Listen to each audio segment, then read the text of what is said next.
Buenos días, hermanos.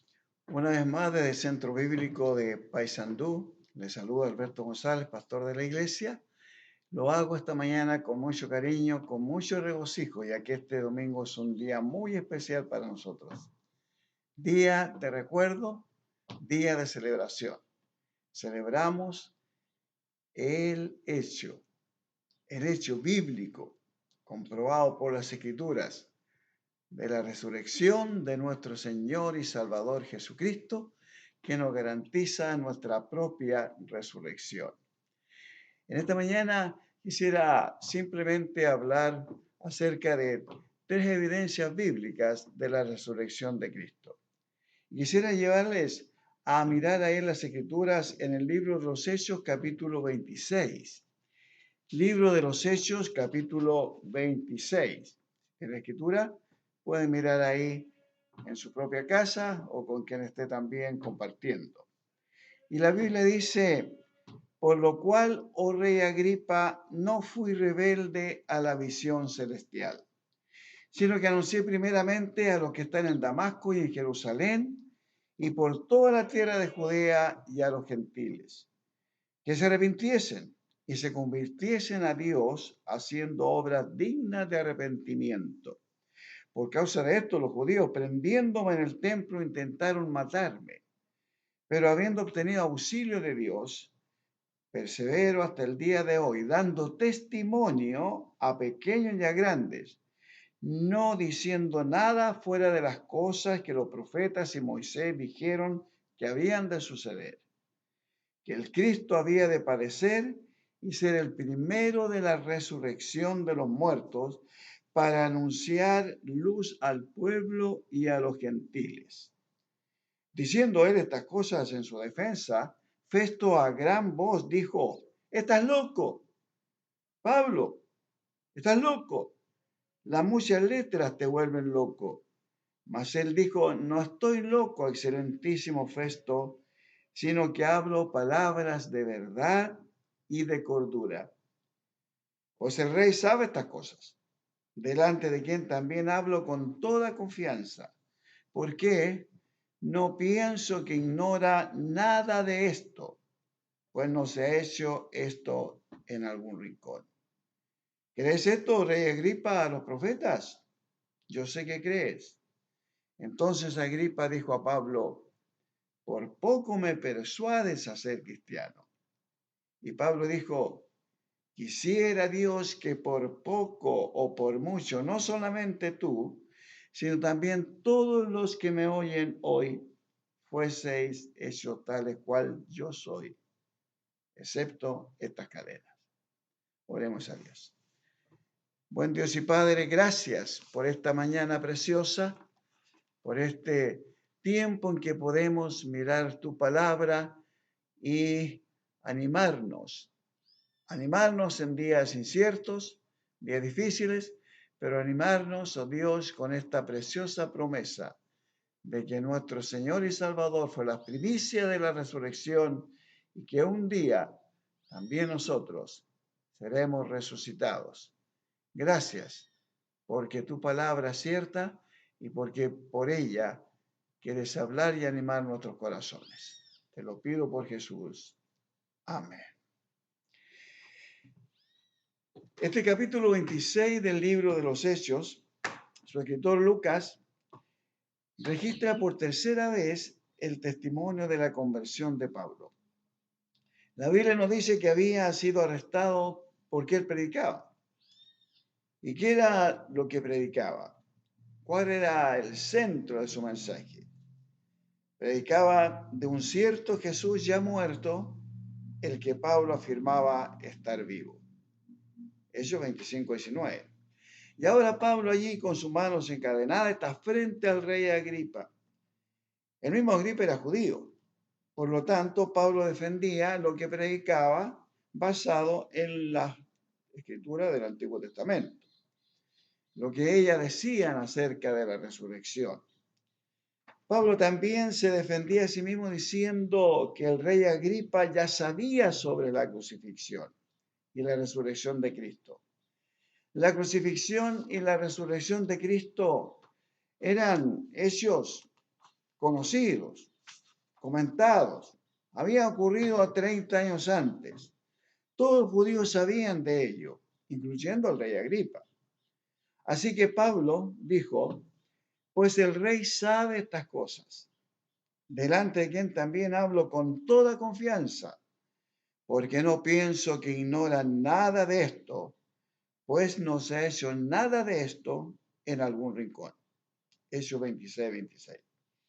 No se ha hecho nada de esto en algún rincón. Nada se ha hecho a escondidas, no tenemos nada que esconder, todo ha sido a la vista de todos. No se ha hecho esto en algún rincón. Era una expresión griega esta. No se ha hecho esto en algún rincón. Una expresión griega muy común en aquellos días. Ese conocido hombre de Dios, el doctor Arno Clement Gaebelein, metodista, autor entre otros libros de Los eventos actuales en la luz de la Biblia, haciendo un comentario de este pasaje dice, el ministerio de Jesús era ampliamente conocido en Palestina y Agripa debía haber oído de él. La muerte y la resurrección de Jesús tenían muchos testigos. Y el evangelio cristiano ahora ya se había proclamado por 3 décadas. Ciertamente el rey sabía de estas cosas, pues no se ha hecho esto en algún rincón. Mucha gente pensaba que la resurrección de Cristo era un evento medio ahí en penumbras, que era conocido solamente por algunos pocos pescadores que eran calificados por la gente como ignorantes. Pero nada podía estar más lejos de la verdad. Todo judío en Israel sabía de la resurrección de Cristo. Y se había hablado de ella por todo el mundo romano por casi 30 años. No está archivado en los expedientes X. Utilizando un lenguaje moderno, podemos decir que era una noticia que ya se había hecho viral a través de las hipotéticas redes sociales de aquel mundo romano. Pues no se ha hecho esto en algún rincón. Nada a escondidas. Todo lo que se había dicho acerca de Jesús fue comentario en la misma capital de la nación y tanto el Sanedrín como Pilato, el gobernador romano en su momento, estuvieron involucrados y Jesús era una figura nacional. Su fama llenaba las tierras alrededor, no en algún rincón solamente. No era un asunto pequeño del cual nadie sabía nada, sino que era una cosa tan grande, tan vital, tan pública y de tan largo alcance que el mismo rey Agripa había sido obligado a prestarle mucha atención, una atención real, pues no se ha hecho nada de esto en algún rincón. Los enemigos de Cristo tuvieron 30 años, 3 décadas, para probar que él no se había levantado de entre los muertos. Y a pesar de ello, habían fallado. No importa cuán fuertemente trataron los enemigos de probar ello, lo que creían ellos, pero habían fracasado en probar que Jesús permanecía muerto. Para el tiempo en que Pablo le hablaba ahora al rey Agripa, miles de judíos y decenas de millares de gentiles proclamaban, Cristo ha resucitado de los muertos. Él vive. Él vive. La resurrección de Cristo es el fundamento de la fe cristiana. Si el cuerpo de Cristo no se levantó de la tumba, no hay base para nuestra fe. El mismo apóstol Pablo, escribiendo allí en la primera carta a los Corintios, capítulo 15, versículo 14, dice, y si Cristo no resucitó, vana es entonces nuestra predicación. Vana, sin valor, es también vuestra fe. Vuestra fe no sirve para nada. Con razón los enemigos de Cristo se habían esforzado tanto para probar que era falsa su resurrección. Se habían esforzado tanto y no lo habían conseguido. Todos fracasaron. Quiero hacer un énfasis especial en esta mañana en tres de las más claras evidencias bíblicas acerca de la resurrección de Jesucristo de entre los muertos. Pues no se ha hecho esto en algún rincón. La primera gran evidencia es el sepulcro vacío, como tenemos aquí. Un sepulcro vacío. La primera prueba de la resurrección es esto, el sepulcro vacío. El hecho de que el sepulcro de Jesús estaba vacío 3 días después de que él murió y fue puesto allí, es una de las grandes pruebas de la resurrección. Todos los autores de los 4 evangelios están completamente de acuerdo en que la tumba de Cristo estaba vacía 3 días después que él murió.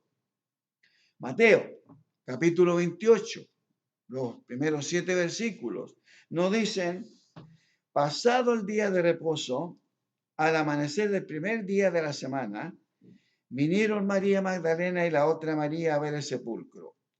Y hubo un gran terremoto, porque un ángel del Señor, descendiendo del cielo y llegando, removió la piedra y se sentó sobre ella. Su aspecto era como un relámpago y su vestido blanco como la nieve. Y de miedo de él los guardas temblaron y se quedaron como muertos. Mas el ángel respondiendo dijo a las mujeres: no temáis vosotras, porque yo sé que buscáis a Jesús, el que fue crucificado. No está aquí, pues ha resucitado. Como dijo, venid, ved el lugar donde fue puesto el Señor. E id pronto y decid a sus discípulos que ha resucitado de los muertos, y he aquí va delante de vosotros a Galilea. Allí le veréis. He aquí os he dicho. El ataque más antiguo en contra de la resurrección de Cristo es que alguien robó el cuerpo de Jesús. Esta era una idea que querían promover los principales sacerdotes. La Biblia dice, Mateo 28, 12 al 15, y reunido con los ancianos, y habido consejo, dieron mucho dinero a los soldados, diciendo: decid vosotros, sus discípulos vinieron de noche y lo hurtaron, estando nosotros dormidos. Y ellos, tomando el dinero, hicieron como se les había instruido. Este dicho se ha divulgado entre los judíos hasta el día de hoy. Pero este argumento no convenció a mucha gente. El sentido común te va a decir que los discípulos no robaron el cuerpo de Jesús y que pretendieron que él había resucitado. 3 días antes, los discípulos habían huido para salvar sus vidas frente a ese instante de la crucifixión, juicio, sufrimiento y crucifixión de Cristo. Ellos huyeron, querían salvar sus vidas cuando Cristo fue arrestado y crucificado. Solamente Juan y algunas mujeres estaban cerca de la cruz.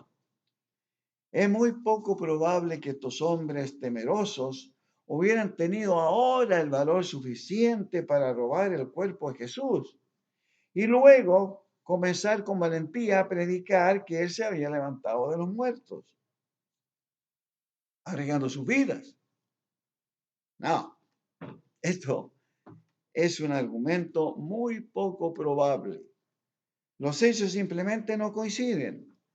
Los discípulos estaban escondidos en una habitación con la puerta cerrada, y la Biblia dice en Juan 20, 19, por miedo de los judíos. Estaban en estado de shock. Ellos no creían que él iba a resucitar de nuevo. Ninguno de los seguidores de Cristo tuvo la fe o la valentía para desafiar al poderoso gobierno romano y robar el cuerpo de Jesús. Esto es un hecho que no puede pasarse por alto.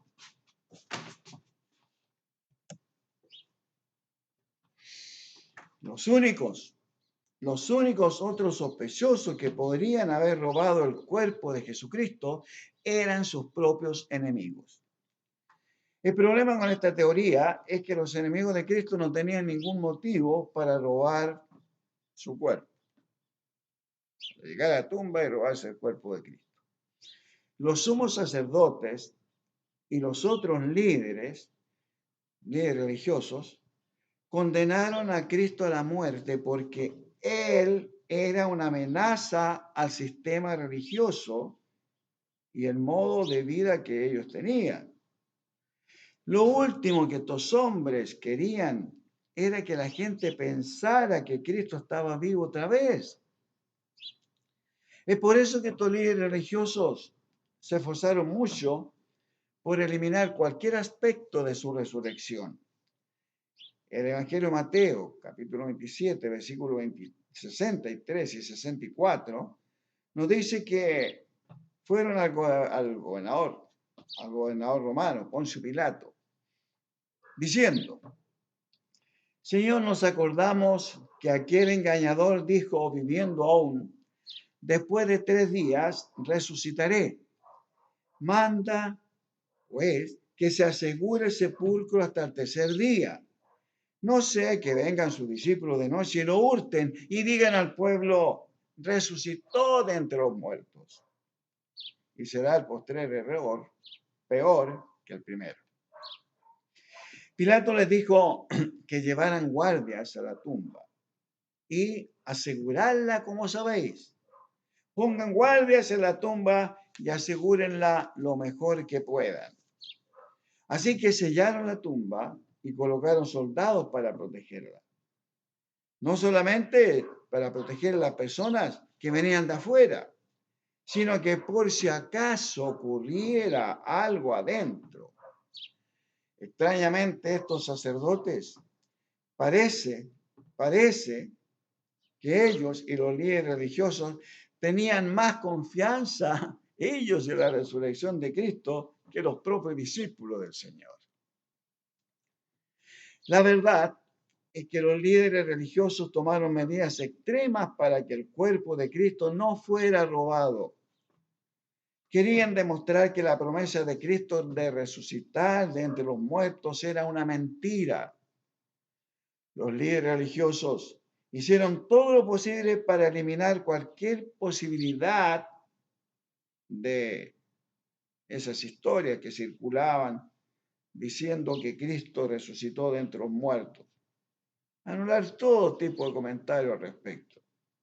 Robar el cuerpo hubiera sido lo último que sus enemigos hubieran hecho. Pero si ellos hubieran robado el cuerpo, sin duda lo hubieran mostrado cuando los discípulos comenzaron a predicar su resurrección. Tenían un cuerpo muerto. Y ellos estaban predicando la resurrección. Podían tener a su vez ellos una evidencia de que no, resucitó, sigue muerto. ¿Por qué? ¿Por qué no mostraron eso? Porque no podían, porque no lo hicieron. Su cuerpo. Simplemente no tenían ningún cuerpo que mostrar. La tumba estaba vacía. Cristo había resucitado de entre los muertos. El sepulcro vacío es la primera evidencia de la resurrección de Cristo de entre los muertos, pero no es la única. La segunda evidencia son los relatos de los testigos oculares. Los testigos oculares. Cuando Jesús fue crucificado, sus discípulos no tenían esperanzas. Su fe estaba destruida. No tenían ninguna esperanza de ver a Cristo vivo de nuevo. Y entonces vino Jesús. Y la Biblia dice en Juan 20, 19, y puesto en medio les dijo, paz a vosotros. Entonces, más adelante, podían decir con toda razón lo que dice Hechos 1:3, que se presentó vivo con muchas pruebas indubitables, fuera de toda duda, apareciéndoseles durante 40 días. no un día, 40 días. El apóstol Pablo dijo que el Cristo resucitado allí en 1 Corintios capítulo 15, versículos 5 al 8, apareció a Cefas, Pedro, y después a los 12. Después apareció más de 500 hermanos a la vez. Después apareció a Jacobo, después a todos los apóstoles y al último de todos, como a un abortivo, se me apareció a mí. Palabra de Pablo. Ten en cuenta entonces cómo fue de abrumador el testimonio de cientos de personas que habían visto a Jesús después de su resurrección. Algunos de ellos una vez, otros varias veces, a través del curso del tiempo, que fueron 40 días. La regla de la Biblia era que todo testimonio, todo asunto que se va probando, debe constatar en la boca de 2 o 3 testigos. Aquí había cientos de testigos. Más de un hombre había sido condenado a muerte por el testimonio de 1 o 2 testigos. Ahora había aquí más de 500 testigos para decir, vimos al Cristo resucitado. Solo se requiere de 12 bocas para llegar a un acuerdo en un jurado para resolver un caso importante. Aquí literalmente cientos de testigos oculares estaban de acuerdo en que Jesús resucitó de entre los muertos. No apareció a una sola persona diciendo que había visto su cadáver después del tercer día, ni para contradecir ningún tipo de pruebas. El testimonio de aquellos testigos oculares, testigos que habían estado al lado del Salvador, lo palparon, vieron sus marcas, las marcas de los clavos ahí en sus manos y sus pies, lo vieron comer, tuvieron comunión con él durante 40 días. Ese testimonio era la evidencia más fuerte que cualquier otra evidencia se necesita en un caso presentado ante una Corte Suprema o ante cualquier tribunal en el mundo para probar una verdad, una declaración. La evidencia es tan abrumadora que solo aquellos que no quieren creer y no revisan la evidencia, la rechazan. No es de extrañar entonces que la Biblia declara que Jesús, ahí en Hechos 1:3, después de haber padecido, se presentó con muchas pruebas indubitables. Cuerpo presente, manos con marca de clavos, comiendo con ellos. Pues no se ha hecho esto en algún rincón. Todo era conocido. El sepulcro vacío y los cientos de testigos oculares son prueba fuerte de la resurrección de Cristo de entre los muertos. Pero hay una tercera. Y la tercera evidencia es el martirio de los apóstoles. Si la resurrección era algo improbable, ¿cómo es que cada uno de los apóstoles estuvo dispuesto a dar su vida para predicarla? Los apóstoles no solamente continuaron predicando la resurrección de Cristo, no solo hablaban, sino que dieron sus vidas por no negarla. Al leer la historia de la iglesia, nos encontramos con que cada uno de los apóstoles tuvo una muerte horrible. ¿Y por qué? Por predicar a Cristo, al Cristo resucitado. El doctor John Kennedy dijo, este es un hecho de importancia vital. Difícilmente encontraremos una persona que esté dispuesta a dar su vida por lo que sabe que es una mentira.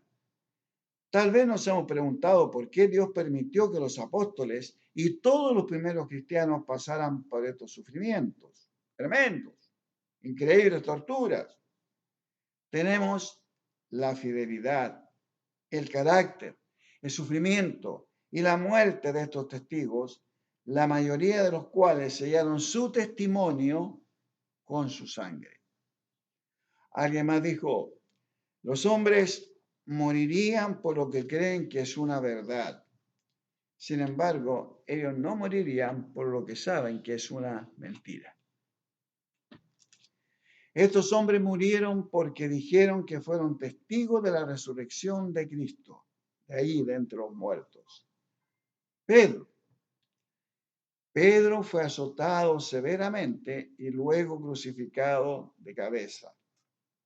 Andrés fue crucificado en una llamada cruz inmisa o capitata. También se conoce como cruz de Cusata, que es una cruz así en forma de X. También se denomina cruz de San Andrés, en recuerdo de su mártir. Jacobo, hijo de Zebedeo, hermano de Juan, fue decapitado. Juan fue puesto en un caldero de aceite hirviendo y desterrado en la isla de Pamo. Felipe fue azotado y después crucificado. Bartolomé fue despellejado vivo y luego crucificado. Mateo fue decapitado, cortaron la cabeza. Jacobo, el hermano del Señor, fue arrojado desde el techo del templo y asesinado a golpes. Tadeo, asesinado a flechazos. Marcos, arrastrado hasta morir. Pablo fue decapitado. Lucas, colgado de un árbol de olivo. Tomás, atravesado por lanzas y tirado a la llama de un horno. Todos estos hombres pasaron por terribles sufrimientos y sufrieron una muerte horrenda. ¿Por qué? Porque creían y predicaban que Cristo resucitó de entre los muertos. Los hombres no mueren por algo que no han visto. No mueren por una mentira, sí por una verdad. Estos hombres vieron a Cristo después que resucitó, que salió del sepulcro. Y esta es la razón por que la tortura y la muerte misma no los detuvo. Cristo ha resucitado de los muertos. El apóstol Pedro lo vio en la playa, comió con él ahí, en las arenas del mar, escuchó de sus propios labios las palabras, Pedro, ¿me amas? Todos estos hombres cambiaron de ser personas terriblemente temerosas a llegar a ser mártires sin miedo, porque su esperanza, su confianza era también, después de la muerte, la resurrección, porque Cristo había sido las primicias. Y esto es el mismo mensaje para nosotros en el día de hoy. Por eso celebramos, por la confianza que tenemos en un hecho que va a acontecer en todo cristiano. Se levantará de entre los muertos. Creemos en esta verdad, celebramos la verdad más grande de todos estos hechos históricos que tenemos relatados en las Escrituras. La resurrección de Jesucristo de entre los muertos. Los musulmanes dicen, con gran orgullo les presentamos los restos de nuestro gran profeta Mohammed. Aquí está, los restos. Los budistas dicen, nuestra más preciosa reliquia que tenemos es la tumba de Buda. Aquí está. Los chinos, aquí está nuestro gran tesoro cultural, los huesos de nuestro amado Confucio. Restos de cuerpos muertos que quedaron allí. Solamente los cristianos podemos mostrar una tumba vacía y decir, Él vive. Él vive. es la confianza, es la certeza de que hemos creído y que predicamos a un Cristo vivo.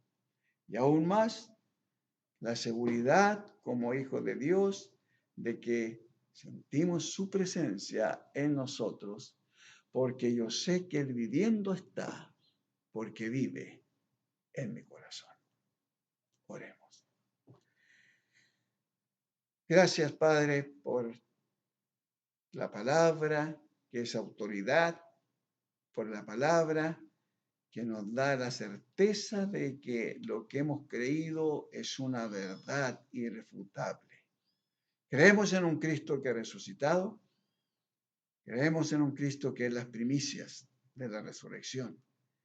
Y creemos que si un día nos alcanza la muerte, también seremos levantados de entre los muertos. Gracias por esta confianza, esperanza tan gloriosa. Te agradecemos por nuestro mismo Señor y Salvador resucitado, el Señor Jesús. Amén. Amén.